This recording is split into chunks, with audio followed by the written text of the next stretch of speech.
നമസ്കാരം. Raf talk ഫുട്ബോളിലേക്ക് അവർക്കും സ്വന്തം. അക്ഷരാർത്ഥത്തിൽ ചെൽസി ആറാടി. 98-ാം സെക്കൻഡിൽ ഗോൾ അടിച്ച് നിക്കോ ജാക്സൺ ഹാട്രിക്കുമായിട്ട് മുടുവയ്ക്ക് ഗോൾ അടിച്ചു.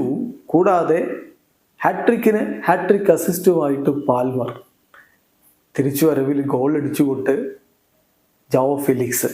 അങ്ങനെ എല്ലാ അർത്ഥത്തിലും പൊളിച്ചടുക്കി ചെൽസി 2-നെതിരെ 6 ഗോളുകൾക്ക് അവരെ വോൾവർഹാംപ്റ്റൺ വാണ്ടറേഴ്സിന് പരാജയപ്പെടുത്തിയിരിക്കുന്നു. ചെൽസിക്ക് വേണ്ടി നിക്കോ ജാക്സണും കോൾ പാൽമറും ജാവോ ഫെലിക്സും ഓരോ ഗോളുകൾ കണ്ടെത്തിയപ്പോൾ നോനി മുഡേക്ക് ഹാട്രിക്കാണ് നേടിയത്. മറുഭാഗത്ത് മാത്യൂസ് കുഞ്ഞയും സ്ട്രാൻ ലാർസനുമാണ് വോൾസിന്റെ ഗോളുകൾ കണ്ടെത്തിയത്. മത്സരത്തിന്റെ 98-ാം സെക്കൻഡിൽ തന്നെ നിക്കോ ജാക്സണിലൂടെ ചെൽസി ലീഡ് എടുത്തതാണ്. പക്ഷേ 27-ാമത്തെ മിനിറ്റിൽ ബ്രസീലിയൻ താരം മാത്യൂസ് കുഞ്ഞയിലൂടെ വോൾസ് തിരിച്ചടിച്ചു.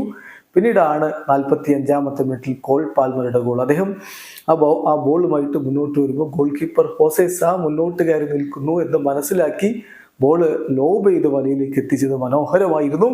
പക്ഷെ തൊട്ടു പിന്നാലെ തന്നെ സ്റ്റാൻ ലാർസണിലൂടെ തിരിച്ചടിച്ചു വോൾസ്. എന്നാൽ 2ാം പകുതിയിലാണ് നമ്മൾ ഹാട്രിക്ക് കാണുന്നത്. നോനി മുഡേക്കിന്റെ ഹാട്രിക്ക്. ആ ഹാട്രിക് അസിസ്റ്റുമായിട്ടൊപ്പം നിന്നു കോൾ പാൽമർ.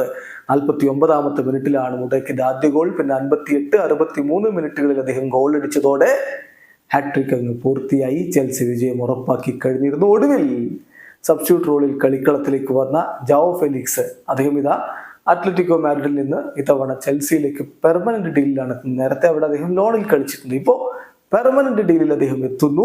അദ്ദേഹത്തിന്റെ ഗോളും വന്നിരിക്കുന്നു. 80-ാമത്തെ മിനിറ്റിൽ ജാവോ ഫെലിക്സിന്റെ ഗോൾ കൂടിയായപ്പോൾ 2-6 തകർപ്പൻ ജയം തന്നെയാണ് ചെൽസി ഇപ്പോൾ സ്വന്തമാക്കിയിരിക്കുന്നത്. വീഡിയോ അവസാനിക്കുന്നു. ഫുട്ബോൾ ലോകത്തെ കൂടുതൽ വിശേഷങ്ങളുമായി റാഫ് ടോക്സ് എത്താം.